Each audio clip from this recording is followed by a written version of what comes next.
First at 4 tonight, Russell Wilson gets his chance to show what he's made of for our Denver Broncos. He's facing off against his old team. Romy Bean joins us from Seattle ahead of the big game. Plus, more Coloradans dying from fentanyl. Now a group is hitting the road to bring help to Colorado communities. We hope you enjoyed the cooler weekend. Now it's hot and hazy, and I'm tracking the potential fire danger for tomorrow. First at 4 tonight, Broncos season is back, and our CBS Colorado sports crew live in Seattle right now ahead of the first game of the season.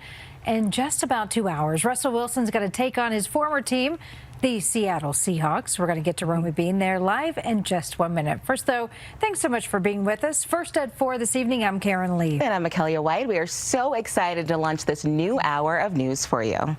We will be here during your work week from 4 to 5 to get your evening, your local news and your national news started. And this first Monday kicks off with the Broncos season. Our Michael Spencer here to help us out. Michael, we really have a new team. We've got a new coach, new QB.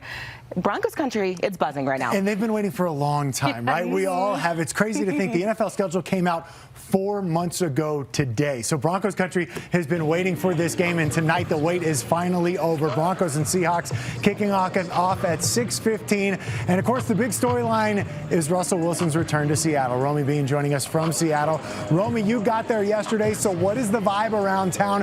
What do you expect tonight to be like for us? I know that he has already arrived and started warming up behind you. You know, I think it's going to be interesting, Michael. I think we're going to get a mix of boos and cheers. Funny, last night we were at a restaurant and a guy who's a Seahawks fan. He said he's coming to the game. He said he plans on clapping Russell. He said he thinks fans are going to greet him at first, maybe give him a standing ovation, but then as the game goes on, probably start to boo him because then it's game on, right? I think it's going to be such an emotional night for the fans, for Russell Wilson. Remember, the wounds here are all very fresh. I mean, these guys split up 6 months ago, but the key for Russell is going to be to just stay calm, to not let it be bigger than what it is, and to go in with tunnel vision. And hey, he's told us he's going to go in that way, but you know what? He needs to remember too tonight, he doesn't need to do everything. He's just got to manage the game, not get too caught up, but it's going to be fun to see. He is certainly dressed for the occasion, Romy, no doubt about that. And Nathaniel Hackett coaching his first game tonight, but you certainly wouldn't know it by the way he has talked about this game really all week long. Yeah, you know what's interesting, Michael? Nathaniel Hackett, Russell Wilson, they've really had similar reactions, similar comments about this game. They're saying it's just another game. The goal is to win. It doesn't matter who you're playing. Nathaniel Hackett joked. He said, it's not my first time calling plays, which is true. I think both of them are ready for this moment. When Nathaniel Hackett got hired, that was the big question. Was he ready for this moment? We know he has the ability. Just was he ready? He seems like he's ready, and Russell Wilson seems ready to take on this crowd, whatever comes his way. You know, there might be bumps and bruises. It might be a little clunky at first, but I think we're going to see these guys settle in really nicely, especially as the game goes on. Really an exciting time to be a Broncos fan. A new era of Broncos football beginning tonight in Seattle. Romy, thanks so much, guys. Coming up a little bit later, we will hear from Russell Wilson what he is saying as he gets set to make his Broncos debut tonight in Seattle against his former team. I don't care what you say, you know he's nervous. You know he's nervous. You know the emotions might be there early on. Yeah. I think he'll settle in after the first couple of drives, and then I think the Broncos are in for a big night. Yeah, we're looking forward to it. Thanks, Michael. Well, while the Broncos are focused on their work on the field, they're also expanding access to sports, especially for girls. Yeah, for the first time ever, the Broncos are helping to start an all-girls flag football league. Connor McHugh, your Douglas County reporter, has the story from Littleton. After a long offseason, the Denver Broncos are finally kicking things off in Seattle tonight, but back here in Colorado, one football season is already underway. Last week, the Girls High School Flag Football League began its first ever season. It's part of a 3-year pilot program funded by Broncos charities trying to grow the game. So far, there are 25 teams from 3 different metro area districts, and they all play games every single week. Coming up at 4:30, we'll take you to one school where the student response has been overwhelming so far. In Littleton, Connor McHugh covering Colorado First. Connor, thank you. Let's check in with Lauren Whitney now. Lauren, a really gorgeous evening to be at a watch party. Oh, for sure. I'm sure there's lots of barbecuing going on tonight across Colorado with the big Broncos back in action. We're so much warmer than yesterday. We had that big cool down finally, and now we're warming back up. So we're anything from about 10 to 17 degrees warmer than we were yesterday at this time across the Front Range. So that puts us right now at 87 in Denver, 89 in Greeley, 86 in Boulder, some 90s out on the Eastern Plains, 70s, 80s in the high country, mid to upper 80s on the western side of the state. And looking at your evening planner in Denver before the Broncos game, of course. I know lots of kids still have to be picked up from practice and school and all of their activities. So if you're heading out and about, it's still warm by 5, 87, 85 by 6, and about 80 degrees right before sunset at 7 o'clock for us. So we're in for a beautiful evening, but we have some more warm temperatures this week before we fall and see a better chance for rain. So we'll talk about all of that coming up in your full forecast. We'll look forward to it. All right, Lauren, thank you. We now have an update from Arvada, where police have identified the man who's accused of shooting and killing a police officer over the weekend. 27-year-old officer Dylan Vakoff was killed on the line of duty while responding to a call around 1:40 Sunday morning. He responded with other officers to a well-being check on 2 kids. Police say several people were uncooperative, belligerent, and the suspect, Sonny Almanze, is accused of firing shots at Officer Vakoff, killing him. He's now facing several charges, including first-degree murder, possession by a previous offender, and child abuse. Well, there is a big opponent to Colorado's fentanyl crisis. Efforts are huge to get this opioid under control. That's as our state faces yet another year of record-breaking overdose deaths. Now 200 public health officials are meeting for what is called the Denver Fentanyl Action Summit. Our Kennedy Cook reports from a mobile clinic, one of the tools aiming to help. Kennedy. The Wellness Winnie is staffed with mental health counselors, peer support, and a number of resources available for the community to use. That includes shampoo, soap, we got bar soap here, cans of Narcan, and even rapid response fentanyl drug testing kits. And all of this is in an effort to address the rising fentanyl in the Denver community. Now, this Fentanyl Action Summit comes at a time where overdoses and fentanyl-related deaths are at an all-time high. Mayor Michael Hancock says the summit is focused on the issue, but also finding a solution through harm reduction, public health strategies, and legislation. Organizers also hope to eliminate the stigma surrounding addiction and overcoming it. One mother who lost her son to an opioid overdose is now advocating for those dealing with addiction. I'm also a mother,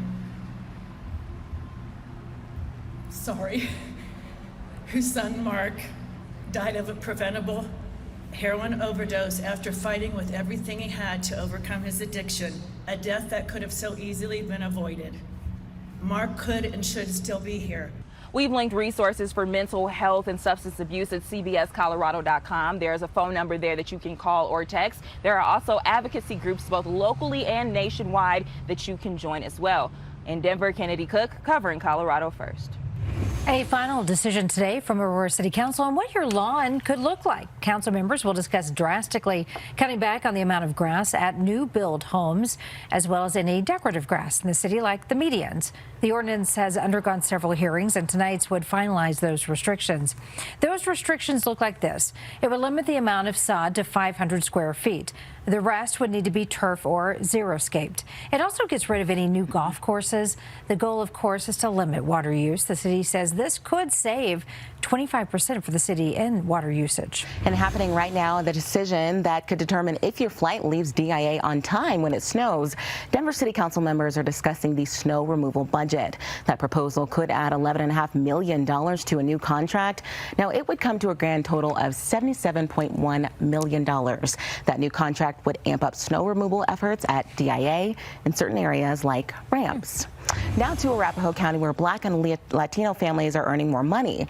New reports say their incomes are growing faster than any other county in the metro area. Yeah, Katie Weiss, who covers all things Arapahoe County, found out those rates also beat the national average. It makes me feel proud to be part of an organization that is for the upliftment of Black and brown people and also people in general. Jesse Elston says he lost his librarian career 2 years ago due to substance abuse. That's what got me into a situation where I became justice involved. When I was justice involved, I could not find positions. but he got sober and was determined to find work. Today is 21 months of continuous sobriety. He worked odd jobs for a while, but when he turned to Arapahoe Douglas Works, that's when everything changed. AD Works set him up with an apprenticeship at a nonprofit, opening the door for him to get a new, higher-paying job with an organization called Breakthrough, which helps people getting out of prison transition back into society. So once they get out of prison, they will go ahead and come and see me at Breakthrough, and we'll have a pack for them consisted of a laptop, a cell phone, hygiene supplies,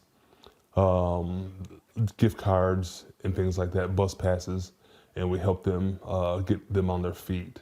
Elston's story is one of many in recent years in Arapahoe County. A new report just released by AD Works shows incomes for Black families in the county rose by more than 38% since 2015, and incomes for Latino families increased by nearly 45%. Growth outpaced that of all families in the Denver metro region and the national average. Susie Miller with AD Works says their partnerships with businesses, schools, and nonprofits helps drive better paying jobs for residents. And it really is that collaboration across government and economic development partners that contributes to reducing that wage disparity. Elston says his new job has changed his life and brought him closer with his family.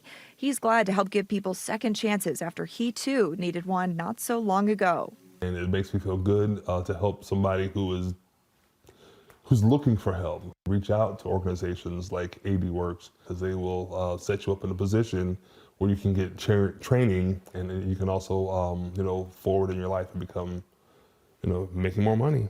I'm Katie Weiss, covering Colorado First. And if you would like more information about AD Works and other statewide workforce assistance programs, all you got to do is visit our website, cbscolorado.com. A new report says many Coloradans are missing skills that they really need in order to earn a higher paycheck. That's right. And as we help people make ends meet, I checked in with a nonprofit working to close that gap and help people in our community earn more money.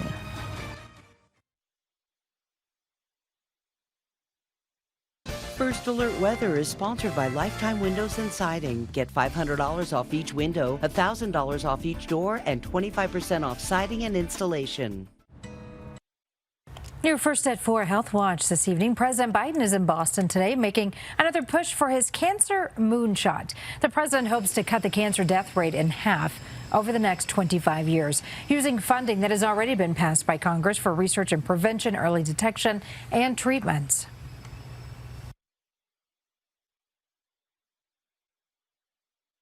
The National Cancer Institute is launching a study to identify a blood test for early cancer detection. It'll also invest in the next generation of cancer researchers. Also today, President Biden named the first head of the Advanced Research Projects Agency for Health, which was created to improve the government's ability to speed up health research. Well, a case of polio has been confirmed in the U.S., and the patient is experiencing paralysis. Now, for decades, polio hasn't been a major concern because of vaccine, but the pandemic slowed down routine shots. If you look at the doses that were missed based on 2020 and 2021 data, we think that about 14 or 15 million children have not been caught up to date in the whole country.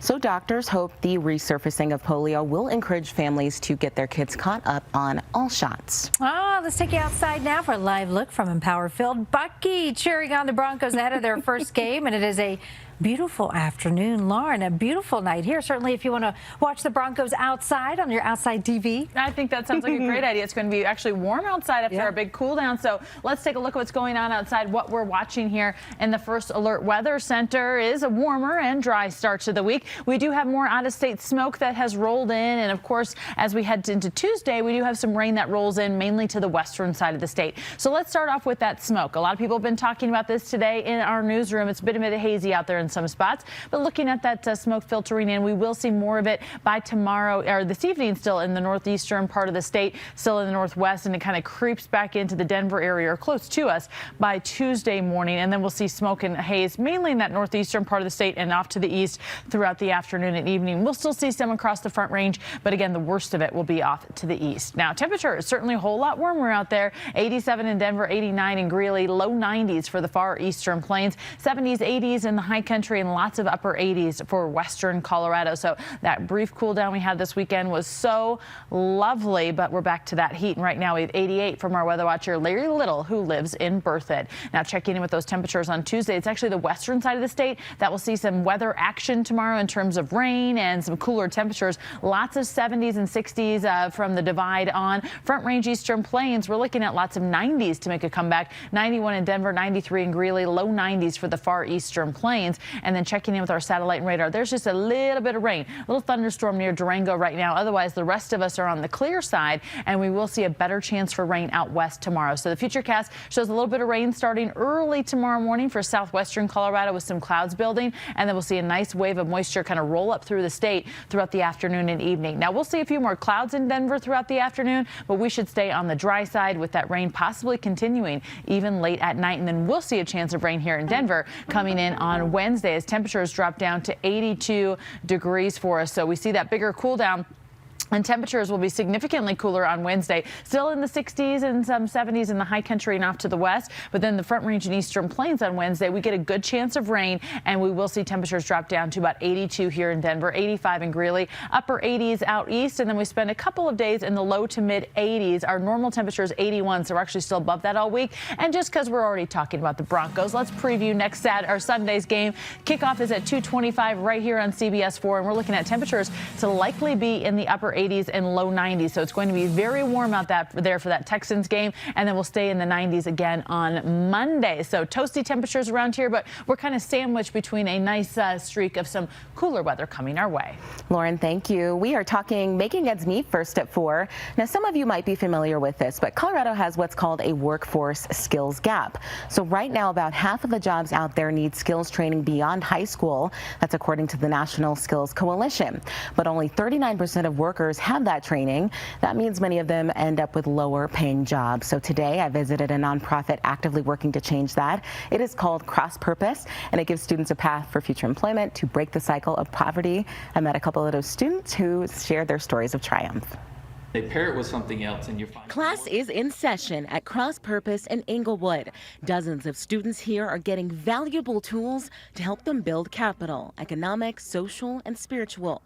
It started as an idea from Jason Jans 10 years ago. We started realizing that a lot of the work we were doing was helping people in poverty, giving them Thanksgiving baskets or Christmas gifts or whatever, but not really helping them get out of poverty.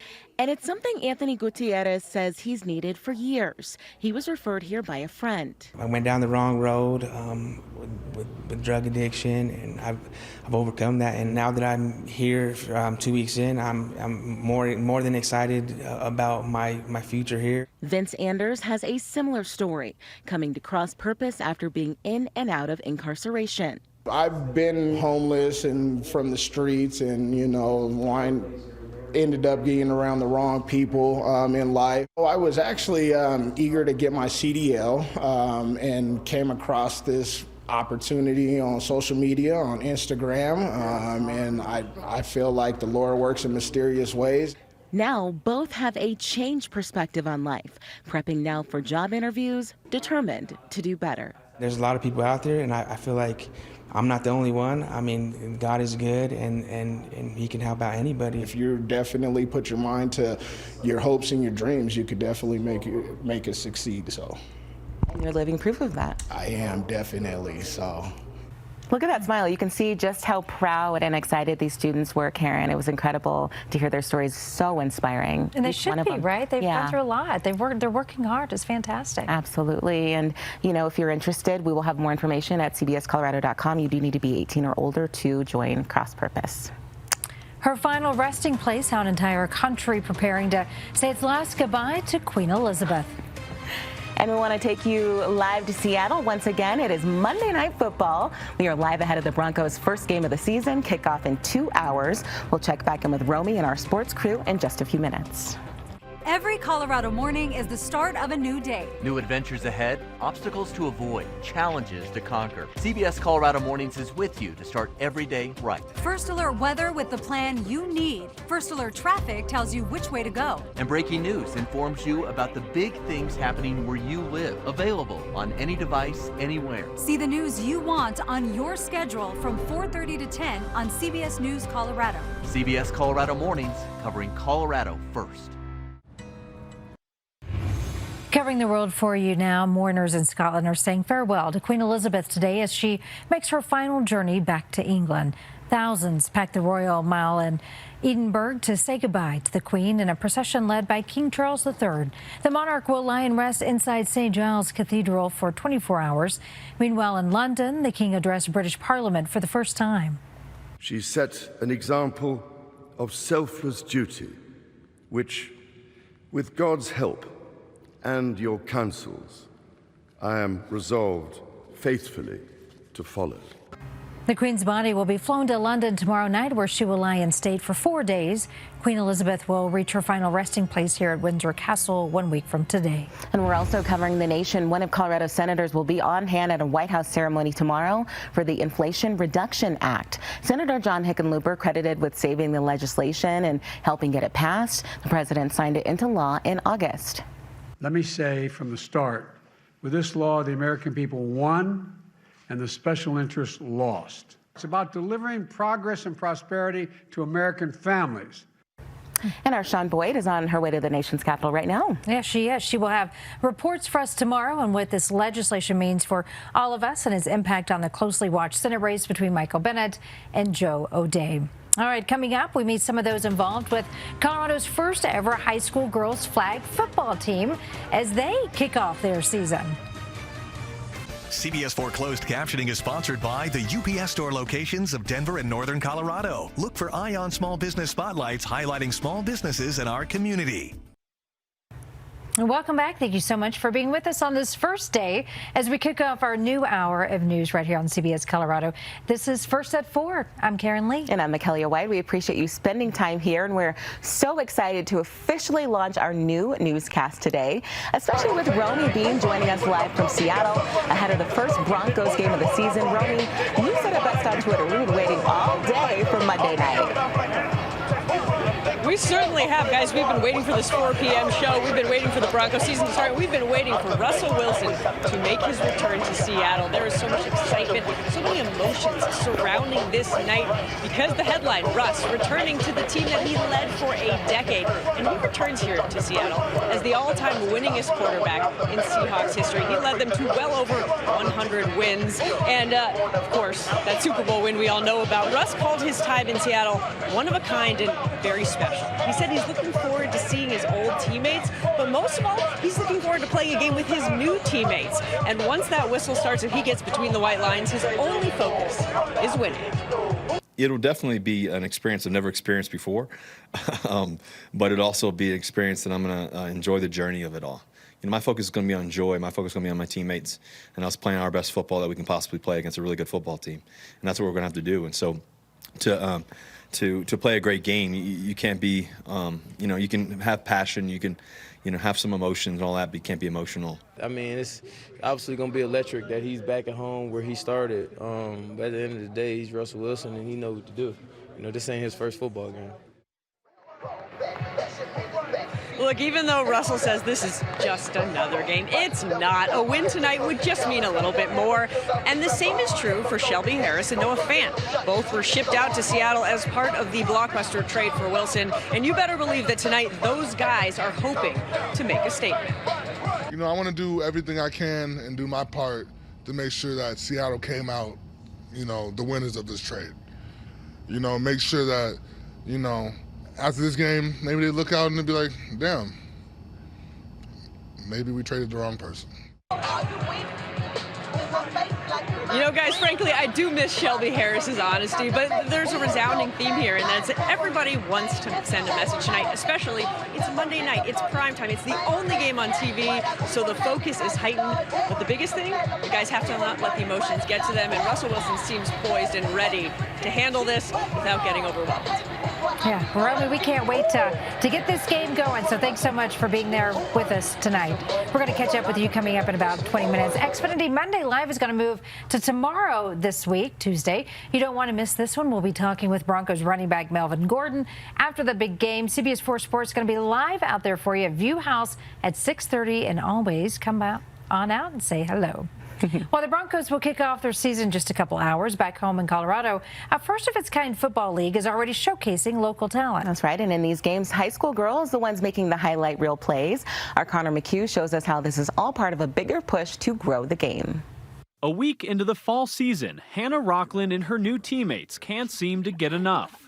That was really fun. This past weekend marked their first ever flag football games, a milestone for each student athlete in the school they represent. Not only do we get to try one spot, but we get to try multiple and just see how it rolls under pressure and all that stuff. This year, Chatfield is one of 25 schools from 3 districts fielding girls flag teams for the first time.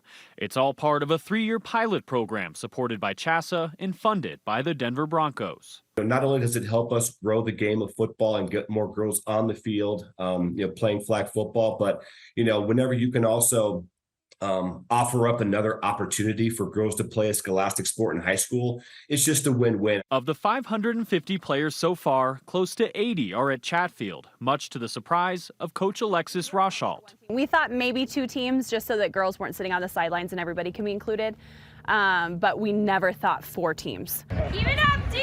Now each team has 3 practices and 3 games a week, and early on, interest is growing. I think there's immense growth potential here, and I'm excited to see where that goes. Again. For Rockland and her teammates, the immediate focus is a winning season. But long term, there are much bigger goals in mind. You just work hard in those games and show people around you what you came here for. Not only can just guys play a sport, but girls can play as well. In Littleton, Connor McHugh covering Colorado First. That is so cool to see. I love all that. I Yeah. know. My daughter played flag football, loved it. Oh, yeah. I love that she took on that challenge, too, with all the guys, with all the boys. Well, at this point, Jeffco, Cherry Creek, and Denver Public Schools are schools taking part in that pilot program. Yeah, keeps growing. Yeah. Denver police releasing new video of a shootout where the suspects are still on the run. This happened on August 31st after 12:30 on Gibraltar Street. Now, you can see the shooting happened between someone walking by and people in the silver sedan. A shot struck one of the people inside that car. If you have any information on this case, give police a call. Now to Broomfield, where police say catalytic converter theft continues to go up. They want to help people protect this car part. There's an opportunity now to get an anti-theft kit. Broomfield police are partnering with the Colorado Auto Theft Prevention Authority to try and make this happen. It's a free kit, but it is a DIY. Police will show you how to correctly put on a cat guard sticker with a serial number on it. The event is not until October 3rd and 4th, and unfortunately, all 146 spots are now taken. But if you're interested in a kit, you can still order one yourself. You can pay for it. We have all those details for you at CBSColorado.com.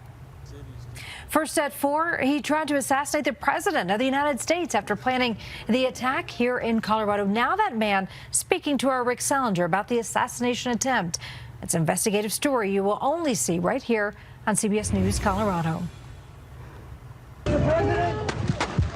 He shot the President of the United States. I went to the hotel and waited till he came out. Now, 4 decades after being found not guilty by reason of insanity, John Hinckley Jr. of Evergreen talks about his mental illness. There were some good times in Colorado, but a lot of it was my depression. We corresponded over the years. You wrote me from the hospital that when you got out, you wanted to be an astronaut or a Denver Bronco. Now John Hinckley speaks of his time in Colorado, his recovery, and regrets. What do you want to say to the families of those who were shot and injured? Rick Salinger has reports on his full conversation with John Hinckley Jr. That is tomorrow at 4, 6, and 10. You won't want to miss it. And drama on the roads over the weekend. Now, you might know the band Hanson from their hit Mbop. Well, their tour bus was on the way to Kansas City on Saturday when it got hit by a semi outside of Denver. We're on the side of the road. That truck just sideswiped that bus. Oh, we did get hit by a truck. We're all fine. We're all fine. But oh my Lord. Glad to hear everybody's okay. Well, the Hanson brothers posted on the band's Instagram over the weekend. That was Zach Hanson saying they just couldn't believe it. They just played a show in Denver on Friday night. Thankfully, again, nobody hurt. The band caught a flight and miraculously made it to Kansas City for their show on Sunday. Yeah, wow. Thank goodness. All right, Craig Hospital is a rehabilitation center for brain and spine injury patients known around the world for the care that is given there. That's right. Therapeutic recreation is a big part of the recovery programs at Craig, and I recently got to learn more about it. We are here at Craig Hospital with Tom Carr. Tom, tell us a little bit about what you do here. Hi, thanks for being out. Yeah. My name is Tom Carr. I'm the Director of Therapeutic Recreation here at Craig Hospital. Therapeutic recreation is one of the therapies and modalities that we use here at Craig. All of our patients here at Craig get a chance to experience therapeutic recreation, which is, as it sounds, an opportunity for patients to explore interests and activities they did prior to their injury or re-engage or try something new. It's really important in the both goal setting of what they're doing while they're inpatient as well as the rest of their lives once they leave Craig. And by doing that, they get to use devices like this. Tell us about this as well. Sure. We have a variety of adaptive sports and other activities, equipment. This particular one is a hand cycle. As you can see behind me, there's a number of different types and devices, and they're pieces of equipment that can be utilized by both our populations, brain and spinal cord injury. This particular bike is set up for someone with a spinal cord injury, powered by hand versus foot. So you'll see that the cranks go together versus opposing, as you'd see on a foot-powered cycle. But besides that, it's very similar. It's actually more similar than it is different in terms of the cranks and the gearing. It's a very familiar activity and something that our patients can be successful with very early in their stay here at Craig. And tell us why this is so crucial for these patients, too. Sure. Sometimes, you know, those passion things, being an artist, a musician, or an athlete, is something that truly defines somebody. And Craig believes to have a very successful time after their rehabilitation here at Craig, making sure they're involved in these activities is absolutely crucial. And talking with Tom was just wonderful. Now, the therapeutic recreation program at Craig really gets patients back to their sense of self. It is Very amazing, cool. yeah, what they're able to do. It's just fantastic. Yeah, yeah. And they have a big ride coming up this weekend. Cyclists of all abilities can take part in Pedal for Possible. That is the recovery program that Tom is in charge of. Now, it's not covered by insurance, so the money helps pay for that very important therapy. Pedal for Possible is this Saturday. There are 4 different routes. It takes off from the Colorado Tech Center in Louisville. We've got a link to register or to make a donation at cbscolorado.com. I think the weather's going to be great for that, too. Looking forward to it. We are back with a look at your top national stories. Yeah, we're going to give you a sneak peek at whose familiar voice you'll be hearing on that train to the plane. And our temperatures are a whole lot warmer today. Front Range and Eastern Plains were anything from 11 to 17 degrees warmer than yesterday at this time. So that puts us right now in the upper 80s. It's 87 in Denver, 89 in Greeley, low 90s out east, 60s to the 80s in the mountains, lots of 80s out west. And for the rest of the evening, if you have to head to pick the kids up from practice or maybe you have a last minute grocery run before the Broncos game, 5 o'clock, 87 degrees, 85 by 6, and then 80 degrees by 7. Plenty of sunshine tonight. We're in for more sunshine tomorrow, but there could be rain creeping back into the state. We'll talk about when and who coming up. CBS4, covering Colorado first. It's our commitment to you. It's the news happening now, what you need to know. It's the important Colorado stories so we can learn and thrive. It's the impacts on our friends, neighbors, and communities. You turn to CBS4 to be informed, ready, connected. And that's what we do each and every day. CBS4, covering Colorado first. After such a nice rain and cool down over the weekend, we start to dry off as this week gets going. And Lauren, we do have a warm-up coming up. Oh yeah, today is certainly a lot hotter than the last couple of days. So what we're watching in the First Alert Weather Center is that warmer and drier start to the week, and more out-of-state smoke is funneling in. Most of it's from Idaho, and then we do have some western rain on Tuesday before that gets more widespread on Wednesday. So there's been a lot of talk in the newsroom today about this wildfire smoke ushering in that northeastern part of the state. Unfortunately, still this evening we'll be dealing with that, and we'll see a lot of that funnel in the overnight hours. So if you live in northern Colorado, may not be the best night to sleep with your windows open. And then we'll see that kind of shift out a bit more to the eastern side of the state and lighten up a little bit by tomorrow evening. Now let's check in with our temperatures right now. 87 in Denver, 89 in Greeley, upper 80s, low 90s out east with the 60s, 70s in the high country, and a couple 80s out there as well. We have 83 in Avon and 80 in Steamboat, and we have 89 over in Grand Junction. Now we have 88 from our weather watcher, John Murphy, who lives in Firestone for us. So thanks for reporting for our new 4 o'clock show,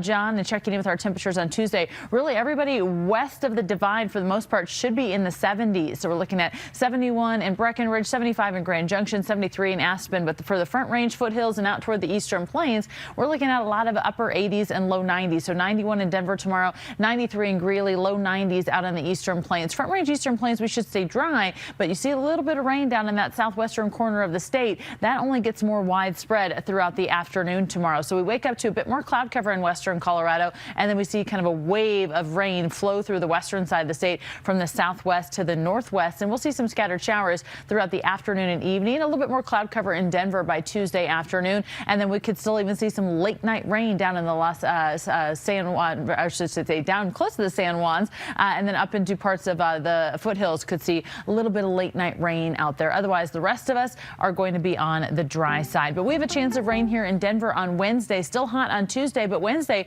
we drop down to 82 here in Denver. The Front Range eastern plains do get a nice cool off, even though those upper 80s are still warm. It's a little bit better than the 90s for the eastern plains. 80 in Boulder, we have the 60s and 50s in the high country, so a lot cooler on Wednesday in the mountains. And then the western side of the state, you're looking at low 70s and upper 60s. So certainly a lot cooler for the western side of the state as well. And then we spend a couple days in the low 80s on Thursday and Friday here in Denver. Wednesday and Thursday are our best chance for rain. Maybe still a few lingering showers on Friday, but then on Saturday, 87. And of course, since we just all have Broncos fever right now, we're so excited that they're back. First home game is on Sunday. Just looking, get a little preview of that forecast. Upper 80s, low 90s, a lot of sunshine, at least as of right now. Kickoff is at 2:25, and it'll be right here on CBS4. And then into next week, we are still fairly warm. Lots of 90s still on Monday, 88 on Tuesday. And then by Wednesday, we start to cool off a little bit more as well. So kind of a roller coaster of temperatures over the next several days. We're to the low 80s, back to the 90s, back to the low 80s. So still above normal every day for the most part, but at least we have some sunny days in there as well. Yeah, Lauren, thank you so much. You're welcome. New details tonight on the death of an Arvada police officer killed in the line of duty over the weekend. It is one of your top stories tonight. Jim Beneman joining us now from the newsroom. Karen and Mac, a very sad story indeed. We have new information on that suspect, the arrest, also the charges he is now facing. And our reporter Olivia Young visited the memorial set up for the officer today at the police department. So many members of that community paying their respects. We'll have that report coming up at 5. Just amazing new video as well of a shooting outside a bar. Police hope releasing this video will help them nab this suspect. Also, a plane crashes. Everybody inside survives, but now law enforcement looking into how the plane was flying just before it went down. It's a key part of the story. Dylan Thomas has that for us, all coming up next. All right, Jim, thank you so much. I'll see you right here in the studio coming up in just a few minutes. Our 4 o'clock newscast, not the only new newscast that you're going to be seeing right here on CBS News Colorado. That is right. This morning, we started our 9 o'clock show as well. Our morning show team will take you through the latest headlines from the moment you wake up to your second or third cup of coffee. They'll have all your updates starting at 4:30 and picking up locally at 9 o'clock. And if you haven't already, you can start adding that 9 a.m. show to your routine starting tomorrow. All right, a live look outside right now. We are warming up yet again. Lauren Whitney up next with your first alert forecast.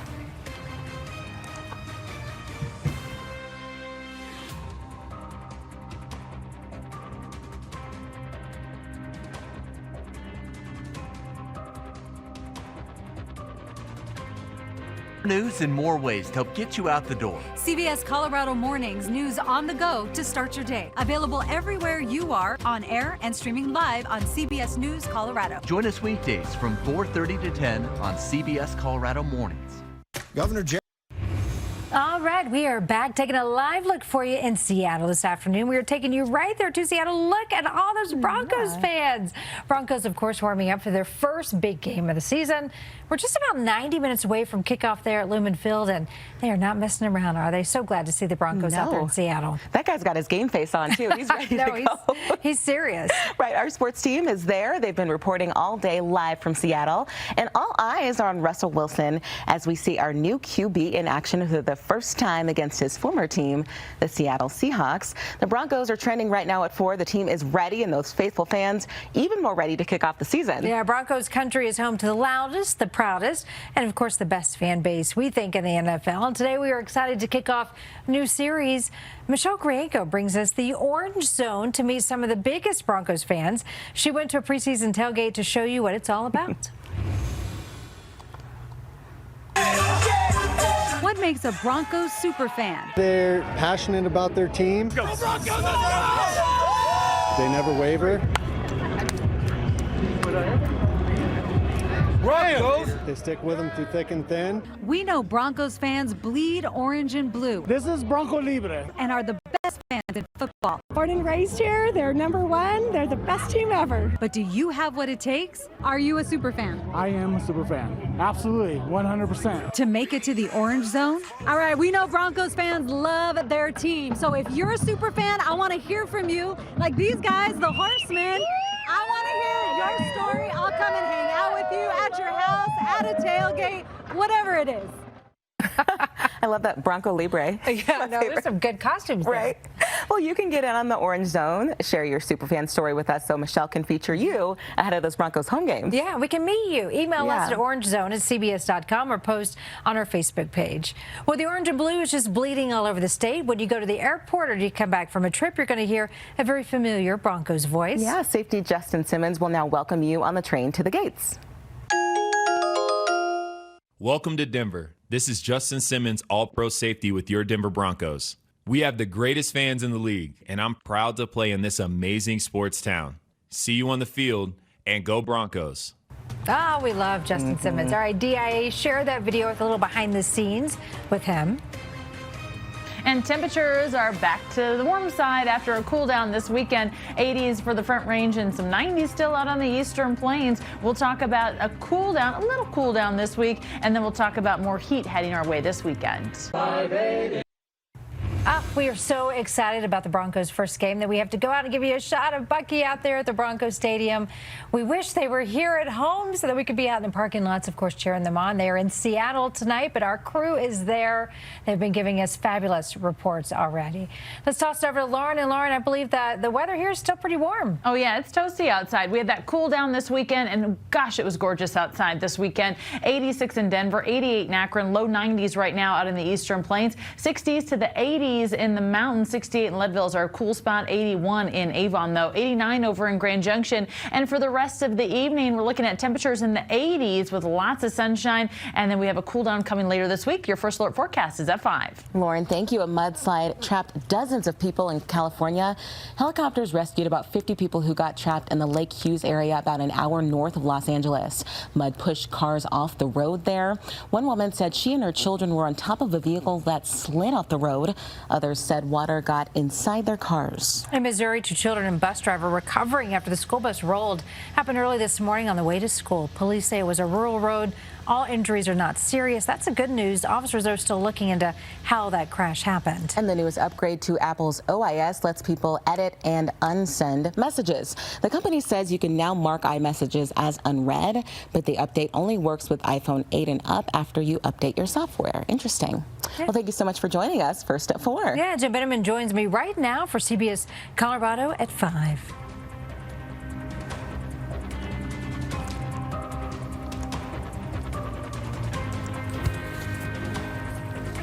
Thank you. Covering Colorado first for you. After a weekend cool-off, we are warming back up. We're looking at another temperature drop in the forecast. We've got your weekend forecast coming up. I'm Romy Bean live in Seattle as Russell Wilson gets ready to make his Broncos debut. How he's handling the emotion of the night and why he says it's just another game. A plane crashes in northern Colorado. Dylan Thomas asked why law enforcement want video of that plane right before it crashed. And we start at 5 with this very